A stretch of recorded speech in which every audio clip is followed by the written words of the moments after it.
Okay, fantastic. So I'm a theater artist and an actor here in New York City. I own a theater company called Quisqueya Productions. Quisqueya means mother of all lands in Taino, which was the language of the indigenous people of what you would become the Dominican Republic.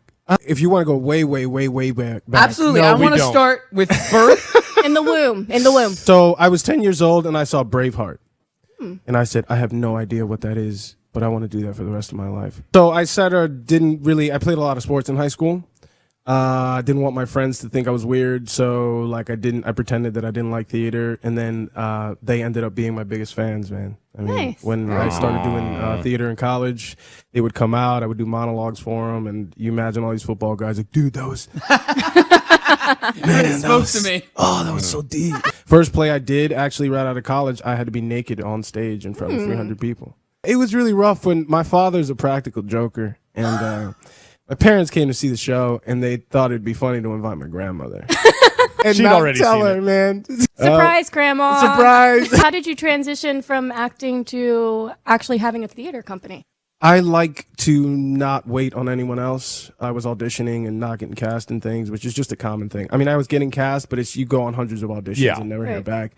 I figured I'd take it into my own hands and start my own theater company. I'm Hispanic, so a lot of the plays that I like to do are either bilingual or, you know, Latino-based or whatever. I also love Shakespeare. I wasn't seeing the sorts of shows that I wanted to see in terms of the Shakespeare, so I decided to take it in my own hands and start my own company. You have a project going on right now. Can you tell us more about that? I do. It's called Henry V. I don't know how much you Never heard of it. It's about this little-known guy. Henry's the King of England. He goes and decides to invade France and wreaks havoc on the place. And then at the end, he kills a lot of people and then marries a really pretty princess.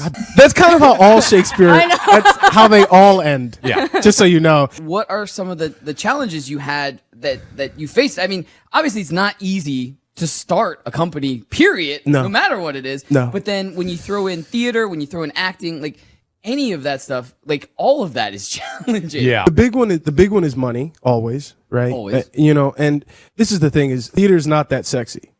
Right? It's easier to sell a film or a digital short or whatever than it is to sell Shakespeare, especially if you're not accustomed to seeing it. Most of the people that go to see Shakespeare in their 60s and 70s.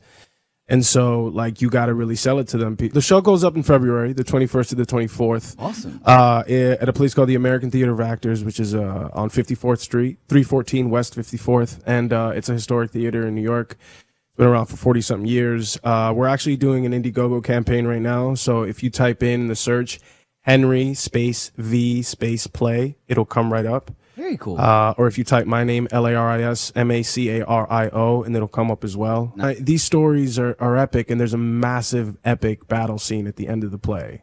I'm not going to tell you how it ends. You No can probably spoilers. already Yeah, guess. no Yeah, Somebody die. yeah. I bet France wins. Thank you so much for Thanks joining for us. having. Thank It's you been for being awesome. on. Laris, you're the best, man. When when it gets closer to coming out, we'll have you come back in and say like, hey, it's coming out. I would love that. Thank you very Thanks much. so much for joining us. I can't All right, wait guys. to see it, buddy.